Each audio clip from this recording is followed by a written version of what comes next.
ब्रजेंद्र जी, मैं आपके पास आना चाहूंगा। सवाल यह उठता है कि जिस बीजेपी में इतने सारे मंत्री, मुख्यमंत्री, रक्षा मंत्री ठाकुर हो, उस पार्टी पर इस तरह का आरोप कैसे लग सकता है कि ठाकुरों की अनदेखी हो रही है, ठाकुरों की बेइज्जती हो रही है, ठाकुरों के साथ बदसलूकी हो रही है?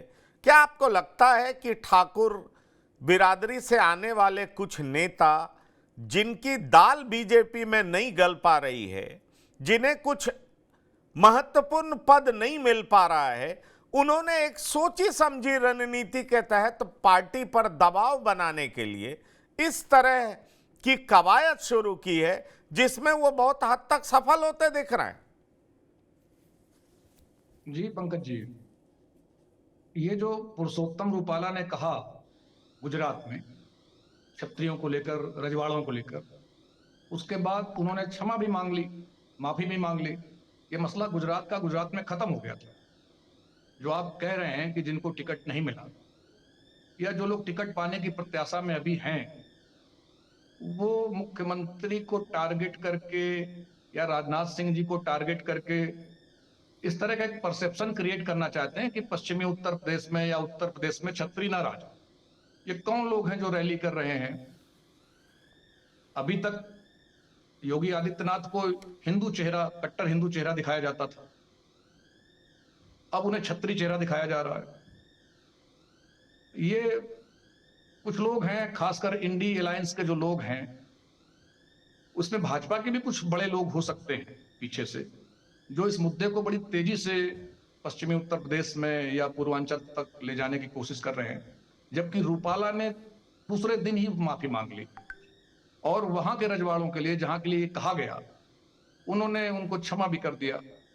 अब उत्तर प्रदेश की सियासत में इसको गरमाने का शुद्ध सीधा तरीका यह है कि योगी आदित्यनाथ को डेंट करें। नरेंद्र मोदी के बाद भारतीय जनता पार्टी में एक बड़े और ताकतवर नेता के रूप में योगी आदित्यनाथ उभर रहे हैं, और ऐसी स्थिति में खासकर उत्तर प्रदेश का जो विपक्ष है, वो उनको जातिवादी बनाने की कोशिश करेगा, जातिवादी बताने की कोशिश करेगा और जातिवादी जताने की कोशिश करेगा। ये योगी आदित्यनाथ का कद छोटा करने वाली बात भी होगी। वो मैनेज करेंगे, मैनेज कर रहे हैं। 16 अप्रैल को वो फिर जा रहे हैं सहारनपुर, वो हो आए। ऐसी स्थिति में ये परसेप्शन ही क्रिएट कर रहा है जो जिसपे विपक्ष बहुत कामयाब होता दिख नहीं रहा। विपक्ष बहुत कामयाब होता दिख नहीं रहा, ये आप कह रहे हैं, लेकिन वो कहते हैं ना, perception is more real than realities. सवाल ये उठता है कि रूपाला को माफी गुजरात समाज ने दे दिया है, गुजरात में ठाकुर समाज ने दे दिया है, फिर उस मुद्दे को यहां पर क्यों उठाया जा रहा है? पश्चिम यूपी में ऐसा क्या हो गया जिसके एवज में यह कहा जा सकता है कि ठाकुर बिरादरी की अनदेखी हो रही है? उत्तर प्रदेश की जहां तक बात करें तो राजनाथ सिंह रक्षा मंत्री, योगी आदित्यनाथ मुख्यमंत्री, 7% आबादी, लोकसभा में टिकट 13% लोगों को, कई सारे मंत्री। अब सवाल यह उठता है राहुल लाल जी कि जो अजय राय ये कह रहे हैं कि अगर मैं होता नीरज शेखर जी की जगह तो टिकट लौटा देता, ये अजय राय वही अवधेश राय के भाई हैं, और अवधेश राय की हत्या करने का इल्जाम, आरोप जिस मुख्तार अंसारी पर था, उस मुख्तार अंसारी की मौत में आंसू बहाने अखिलेश यादव पहुंचे। कांग्रेस के तरफ से लंबे लंबे कसीदे पढ़े गए, और अजय राय से जब पूछा गया तो इन्होंने कहा कि अब जो बीत चुका है उसके बारे में क्या बोलना है। तब अजय राय की अस्मिता जगी नहीं, तब उनके अंदर की आवाज जगी नहीं, तब उनके अंदर की ललकार बाहर आई नहीं। अब इस तरह की बात करके कि मैं नीरज शेखर की जगह होता तो मैं टिकट लौटा देता, अजय राय खुद ये क्यों भूल जा रहे हैं कि अवधेश राय के हत्यारे को लेकर के उनकी पार्टी का स्टैंड क्या है, उनके पार्टी के समर्थकों का स्टैंड क्या है, उनके पार्टी के घटक दल का स्टैंड क्या है? और हद तो तब हो गई कि उनका खुद का स्टैंड क्या है, खुद मुंह खोल करके बोल नहीं पा रहे, अपने भाई के हत्यारे के खिलाफ एक आवाज नहीं निकाल पा रहे। ये हो गए हैं अजय राय। क्या कहना चाहेंगे आप? सवाल के दो हिस्से में समझ पा रहा हूं। एक तो जो राजपूत समुदाय की नाराजगी की वाकई क्या जमीनी स्थिति है, और दूसरा अजय राय मुख्तार अंसारी के मामले में उनकी क्या स्थिति है, क्या वो फंसे हुए दिख रहे हैं क्या। पहले मैं प्रथम भाग पे शुरू करता हूं। पंकज जी, जो राजकोट में पुरुषोत्तम रूपाला जी ने जो बयान दिया था उसके बाद उन्होंने माफी मांगी, लेकिन उसके बावजूद भी गुजरात में राजपूत समुदाय का जो आंदोलन है वो समाप्त नहीं हुआ। उन लोगों ने मांगे बड़ी अपनी स्पष्ट रखी है कि आप कैंडिडेट बदलिए, तभी जो है कि हम लोग मानने के लिए तैयार होंगे। और ये वहां की एक लोकल स्थिति थी। लेकिन देखिए चीजें कहां से आपस में जुड़ती चली गई पंकज जी। देखिए ये एक गुजरात का मामला रहा, लेकिन पश्चिमी यूपी का मामला कब बिगड़ा, कैसे बिगड़ा, दो घटनाओं को हम लोगों को लेना पड़ेगा। एक तो जो है कि संजीव बालियान बनाम संगीत तो, इन दोनों के बीच में एक संघर्ष की स्थिति जो भारतीय जनता पार्टी के भीतर होती है, एक वो मामला एकदम सामने में हम लोगों को रखना पड़ेगा। क्योंकि जब माननीय प्रधानमंत्री जी की मेरठ में उनकी रैली होने वाली थी 31 मार्च को, उससे 2 दिन पहले हम लोगों ने देखा था कि संजीव बालियान जी के ऊपर जो है वो जब चुनाव प्रचार करने के लिए गए थे तो उनके काफिले के ऊपर हमला हो गया, और वो हमला जो है वो राजपूत समुदाय बहुल्य वाले एक गांव में हुआ था वो हमला। तो वहां से तनाव की ये एक नजर हम लोगों को दिखता है वहां पे। और दूसरी घटना क्या घटी, जनरल वीके सिंह का टिकट घटना। राजपूत समुदाय में, ठाकुर समुदाय में जो मान्यता रही यहाँ पे कि जनरल वीके सिंह पश्चिमी यूपी में, चूंकि एक लौटा जो है कि वो भारतीय जनता पार्टी से वो सांसद रहे यहाँ पे, और उनके जीत का अंतराल माननीय प्रधानमंत्री मोदी जी के जीत के अंतराल से ज्यादा मतों से जीते थे। अगर उनके टिकट को काटा ही गया था तो कम से कम किसी अतुल गर्ग जी को ना टिकट देकर किसी और जो है कि ठाकुर समुदाय के व्यक्ति को टिकट दिया जाता। जो यहाँ पर देखिए, मैं इस मामले पे चूंकि पश्चिमी यूपी के मैंने याद राहुल लाल जी, मैं बीच में एक चीज चाहूंगा, आप इसका भी जवाब दे दें। क्या किसी एक व्यक्ति के टिकट कट जाने से मसला इतना बड़ा हो जाता है कि ठाकुर जैसी बिरादरी जिसकी मौजूदगी पूरे देश में है, जिसके नेता पूरे देश में है, कोई ऐसा तो है नहीं कि वो एक छोटी बिरादरी है जिसकी मौजूदगी कुछ इलाके में पॉकेट्स में कॉन्सेंट्रेटेड है और वहां पर आप उनको इग्नोर कर देते हैं तो कहा जाएगा इस बिरादरी को इग्नोर यहां पर किया गया।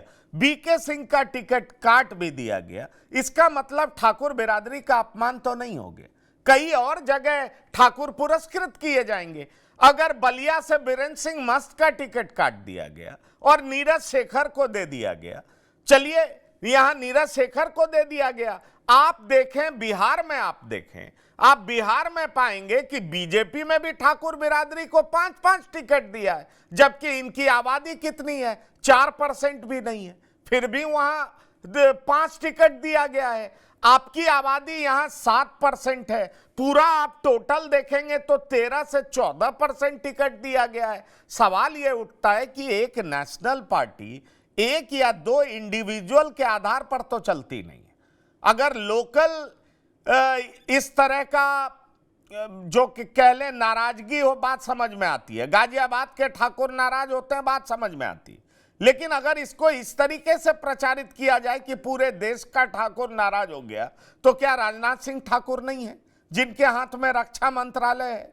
क्या योगी आदित्यनाथ ठाकुर नहीं है जो दूसरी बार उत्तर प्रदेश के मुख्यमंत्री हैं? क्या पुष्कर सिंह धामी ठाकुर नहीं है जो उत्तराखंड के मुख्यमंत्री हैं? क्या जयराम ठाकुर नहीं थे जो हिमाचल प्रदेश के मुख्यमंत्री थे? फिर इतने बड़े पदों पे आसीन ठाकुर समाज के लोगों के सामने वीके सिंह की हैसियत कितनी बड़ी है, जिस वजह से ठाकुर समाज सड़क पर उतर जाएगा? मैं नहीं समझ पा रहा हूं। अगर आप समझा पाए तो मैं समझने की कोशिश करूंगा। मैं अपने विचार नहीं रख रहा पंकज जी। एज ए पत्रकार जमीन पे जाके जो मैंने देखा, मैंने पहले भी आपके कार्यक्रम में रखा था, उसमें ये मामला उतना बड़ा भी नहीं हुआ था। जब मैं देखिए ठाकुर चौबीसी जब मैं पहुंचा था और वहां पे जो विरोध के स्वर मैंने पहली बार सुने, क्योंकि ठाकुर चौबीसी वाले तमाम जगहों पे भारतीय जनता पार्टी के लिए जो हमने प्रेम मोहब्बत देखी वो दिन भी हमें याद है। और अभी आप चले जाइए, किसी को भी भेज दीजिए आप वहां पे जो विरोध का स्वर है एक तरह से जो उन लोगों ने निर्णय लिया है वहां पे, वो निर्णय बिल्कुल एक तरह से मुस्लिम वोटर्स के तरह का निर्णय है कि हम लोग स्ट्रेटेजिक वोटिंग करेंगे, यानी भारतीय जनता पार्टी को जो हराएगा हम लोग उसी के साथ होंगे। नंबर 1 चीज। देखिए इसकी शुरुआत कहां से हुई? गाजियाबाद का जो लोकसभा सीट है धौलाना में, आप देखोगे कि जब अतुल गर्ग को टिकट दिया गया तब यहाँ पे विरोध शुरू हुए। गाजियाबाद में कम से कम देखिए 4.5 से 5 लाख के आसपास जो है कि यहाँ पे ठाकुर वोटर्स हैं। नोएडा में देखिए जब वहां पे डॉक्टर साहब को टिकट मिला, पहले से सांसद हैं, उनके विरोध प्रदर्शन में भी फिर भारतीय जनता पार्टी के जो कार्यकर्ता थे, ठाकुर समुदाय के कार्यकर्ता, उन लोगों ने ही विरोध की बिगुल फूकी। वहां पे उनकी संख्या 4.5 लाख के आसपास है। और पश्चिमी यूपी के अन्य कई सारे महत्वपूर्ण, चाहे आप मेरठ चले जाइए, सहारनपुर जाइए, हर जगह पे आपको कम से कम 1 लाख प्लस के आसपास की इनकी संख्या दिखती है इन लोगों की। और इन लोगों ने जो अभी ननौता में बैठक की, सहारनपुर में प्रधानमंत्री जी की बैठक होती है, शनिवार को प्रधानमंत्री रैली करते हैं सहारनपुर में, और रविवार को ननौता में ये लोग बैठक करते हैं। वो बैठक में क्या स्थिति रही? हम सरभना में जब मुख्यमंत्री योगी आदित्यनाथ जाते हैं, मुख्यमंत्री योगी आदित्यनाथ के सामने में भी संजीव बालियान मुर्दाबाद के नारे लगते हैं। देखिए वहां पर राजपूत समुदाय में जो मैसेज दिया है कि कहीं न कहीं जो संजीव सोम को हराने का काम है वो संजीव बालियान ने किया है, तो दूसरे कई सारे राजपूत नेताओं पर निपटाने के आरोप लग रहे हैं उनके।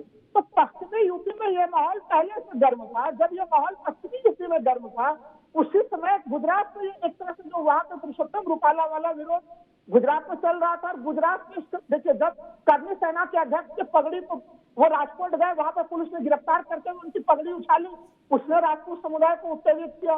फिर जब वो एयरपोर्ट पर गए वहां तो फिर उनके साथ विवाद की स्थिति बनी। और इसके प्रभाव केवल आपको वही नहीं दिखेंगे, राजस्थान में भी दिख रहे हैं। देखिए राजस्थान में गोगा मेडी हत्याकांड, जब जैसे ही यहाँ पर चुनाव में कांग्रेस हारी और बीजेपी जीती, उसके बाद गोगा मेडी की हत्या हो गई, उसी समय तो लोग नाराज चल रहे हैं। वसुंधरा राजे को दरकिनार करने से लोग नाराज चल रहे थे। तो पहले से कई कारक अलग अलग जगहों पर पंकज जी जमीन पर धरातल बनाए हुए थे, और अचानक से गुजरात का विरोध, पश्चिम यूपी का विरोध, राजस्थान का विरोध, इसने एक हवा बनाई पंकज जी। अब इसको बीजेपी के लोग स्वीकार नहीं कर रहे हैं, तो फिर बताइए तमाम वरिष्ठ नेताओं को जो ठाकुर समुदाय के लोग हैं उनको ड्यूटी पे क्यों लगाया गया पंकज जी? तो बीजेपी को भी अनुमान है कि उन्हें नुकसान हो रहा है, और उनको नुकसान देखिए मैं बता दे रहा हूँ कि हम लोग लगातार चर्चा करते हैं कि पश्चिमी यूपी में टीम इंडिया की उपस्थिति नहीं है, लेकिन आप मुजफ्फरनगर में आप कोई भी अगर पॉलिटिकल एनालिस्ट, कोई भी पत्रकार वहां पे जाएगा तो वहां पे बीजेपी की सीट वो फंसी हुई सीट नजर आती है। मेरठ में जहाँ पे कि टीवी के नाम को जगह दिया गया है, उनकी वोट राहुल लाल जी, मैं कोई लोकल जगह की पश्चिम, उत्तर, पूरब और दक्षिण यूपी की बात नहीं करूंगा।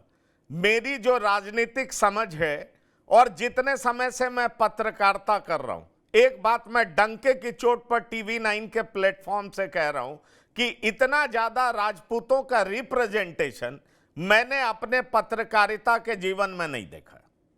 अब आप ये जान लीजिए, कई लोग इस तरह की भी बात करते हैं।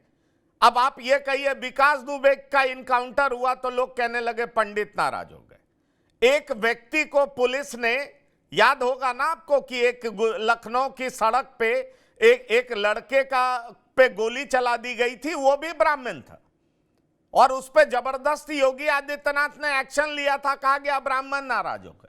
सवाल ये है कि एक परसेप्शन क्रिएट करने की कोशिश होती है, लेकिन इस कोशिश में किस हद तक कामयाब होगा जो लोग ये करने की कोशिश कर रहे हैं। मैं वही तो कह रहा हूं, मुझे याद नहीं आता, अगर आपको याद आता हो तो मुझे बता दीजिए कि 2-3 स्टेट का सीएम राजपूत, रक्षा मंत्री राजपूत, उत्तर प्रदेश जैसे स्टेट का सीएम राजपूत, उत्तराखंड का सीएम राजपूत, हिमाचल का सीएम राजपूत, रक्षा मंत्री राजपूत, ये सारे क्षत्रिय समाज से आते हो। उसके बाद अगर उस पार्टी पे ये आरोप लगता हो कि वो क्षत्रिय समाज को इग्नोर कर रहा है, तो ये बात मेरे गले नहीं उतर रही।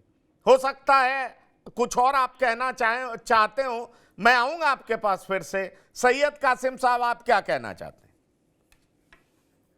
पंकज जी बहुत बहुत शुक्रिया।